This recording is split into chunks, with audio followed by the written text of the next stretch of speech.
بسم اللہ الرحمن الرحیم۔ السلام علیکم۔ Tariq Javed Khokhar advocate law for youth channel کے ساتھ چینل کو لازمی سبسکرائب کر لیں تاکہ جو بھی نئی اپڈیٹ ہے وہ آپ تک پہنچتی رہے، اور بیل آئیکن کو بھی آل پر کر لیں۔ تو ابھی بات کرتے ہیں کہ اہم ترین جو ہے ایک لیگل معاملہ آج کل زیر بحث ہے، اس کے اوپر تھوڑی سی بات کرتے ہیں۔ اس سے پہلے ہم بات کر لیتے ہیں کہ جس طرح پنجاب اسمبلی کے اندر ایک غیر آئینی، غیر قانونی اور عوامی مینڈیٹ کے بغیر ایک مسلط حکومت ہو گئی ہے ناجائز طریقے سے، اور یہ جو حکومت ہے یہ زیادہ عرصہ یا یہ کمپنی زیادہ عرصہ چلنے والی نہیں ہے، کیونکہ ان کا ماٹو یہ کوئی عوامی نمائندے تو ہے نہیں، یہ ہیں دھونس دھانسلی کی پیداوار، یہ ہیں جبر کی پیداوار، یہ ہیں اداروں کو اپنے حق میں استعمال کر کے اور عوام کے خلاف آئین اور قانون کو رونتے ہوئے یہ ایک حکومت قائم ہوئی ہے۔ اصل حکومت فارم 45 والی ہے، جو عوام کی نمائندہ ہے، جو شوکت بسرا صاحب نے ایک پریس کانفرنس میں کی ہے، جس میں کوئی 100 سے زائد جو امیدواران ہیں MPAs انہوں نے حلف اٹھایا اور انہوں نے عوام کی نمائندگی کی۔ اصل میں یہ حکومت ہے اور یہ مینڈیٹ ہے عوام کا۔ دراصل پنجاب کے اندر جو پنجاب کی قیادت ہے، عمران خان صاحب کا بھی پچھلی اپنی حکومت کے اندر جو ایک پنجاب کو لے کر رہا ہے کنڈکٹ، اصل میں پنجاب کے اندر جو لوگ ہیں وہ بھی گروپوں میں تقسیم ہیں، وہ زیادہ مفاد پرست ہیں، وہ زیادہ غلامی قبول کرنے والے لوگ ہیں، اور لیکن عوام نہیں، عام عوام نے جس طرح الیکشن کے اندر گیسچر شو کیا، اس لیے اس کا مطلب ہے وہ تبدیلی چاہتے ہیں، لیکن اس سے اوپر جو لوگ ہیں وہ مینیجڈ ہیں، اور انہوں نے پنجاب کو جو ہے ماضی میں بھی بہت نقصان پہنچایا ہے اور اب بھی، کیونکہ وہ بڑی آسانی سے دب جاتے ہیں، بڑی آسانی سے بک جاتے ہیں، بڑی آسانی سے ضمیر جو ہیں وہ ادھر ادھر کر لیتے ہیں۔ تو اب کی بار عوام کا جو پریشر ہے، میرا خیال ہے کہ یہ جو وننگ ہارسز ہیں یا لوٹے ہیں یا جو بکنے والے لوگ ہیں، ان کو عوام نے، پنجاب کے عوام نے یہ جو میسج دیا ہے، جو وہ جو ہے وہ بالکل اب بھول نہیں سکیں گے، اور اب ان کو راہ راست پر آنا پڑے گا۔ پنجاب کو ماضی میں بھی بے یار و مددگار چھوڑا گیا، اور پنجاب کے اندر کوئی جو ایک تگڑی قیادت تھی، کیونکہ پنجاب کے اندر ایسی تگڑی قیادت ہونی چاہیے جو پنجاب کی بیوروکریسی کو کنٹرول کر سکے، جو پنجاب کے سیاستدانوں کو کنٹرول کر سکے، جو پنجاب کے جو ایک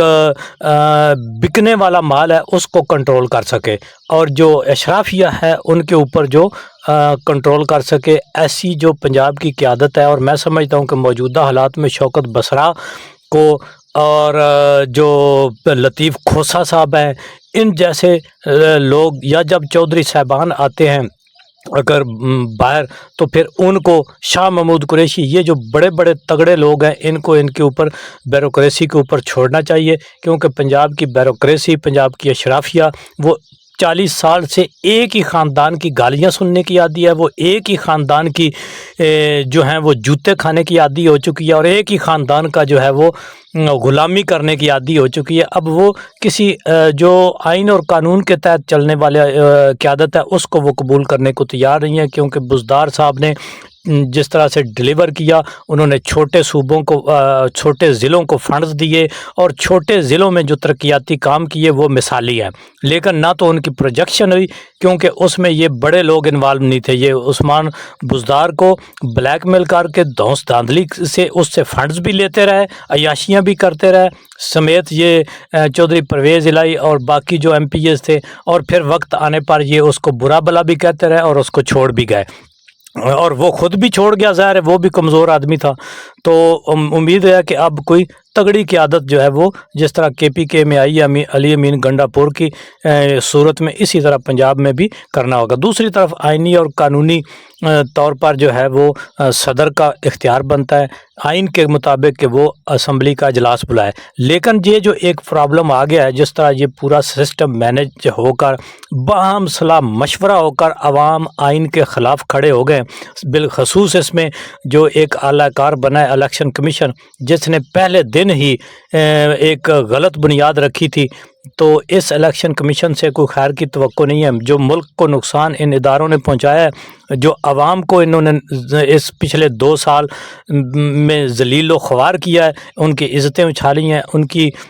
عزت نفس کو مجروح کیا ہے، میرا خیال ہے کہ اب عوام نے اس کا خود نوٹس لے لیا، اور وہ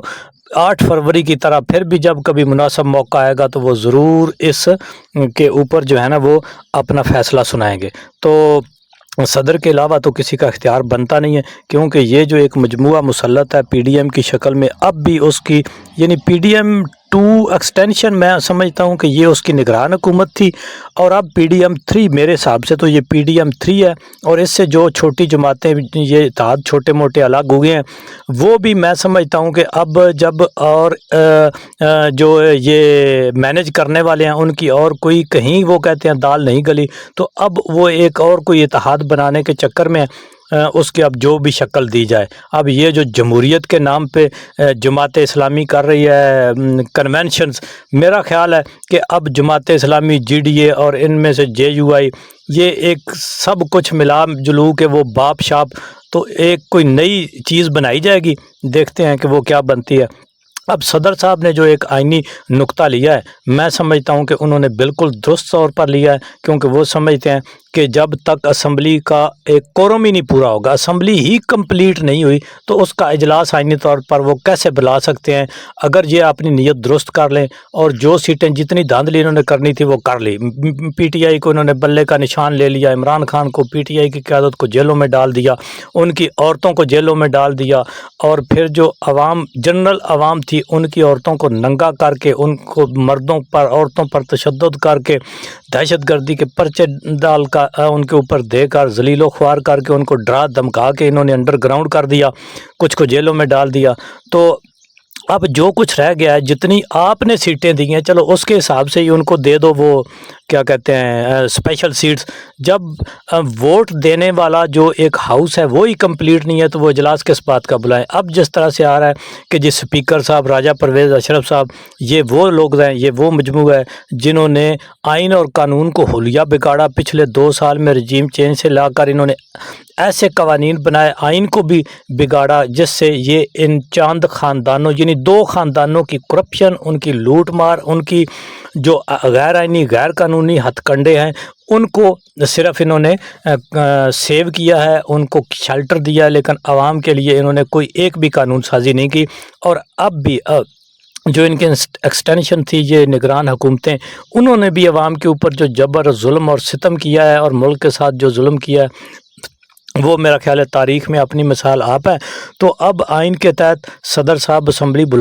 کا اجلاس بلا سکتے ہیں، لیکن سپیکر جو بلانے جا رہے ہیں، میں سمجھتا ہوں کہ یہ غیر آئینی غیر قانونی ہوگی، اور اگر ایسا ہو گیا تو یہ اس اسمبلی کی پہلے جس طرح الیکشن کی 9 تاریخ سے کوئی جو ہے وہ اتھینٹسٹی نہیں رہی، اسی طرح یہ اس اسمبلی بھی کوئی لیجٹمیسی نہیں ہوگی۔ یہ ایک غیر آئینی غیر قانونی اسمبلی ہوگی جو صدر کی ہاؤس کا اجلاس بلائے بغیر آئی ہوگی۔ تو میں سمجھتا ہوں کہ جتنے بھی جو یہ بڑے بڑے دماغ بیٹھے ہیں، جو سمجھتے ہیں کہ 8 فروری کو عوام نے غلط ووٹ دیا ہے، اور ہم بڑے سیانے ہیں، ہمارے دماغ بڑے ہیں کیونکہ ہم مراد جو زیادہ لیتے ہیں، تو اس لیے ان کو چاہیے کہ الیکشن کمیشن کو کہ وہ جو بھی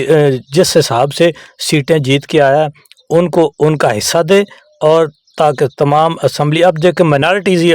جو ہیں وہ اسمبلی میں نہیں ہوں گی، اور خواتین اسمبلی میں نہیں ہوں گی، تو پھر وہ اس کا مطلب ہے کہ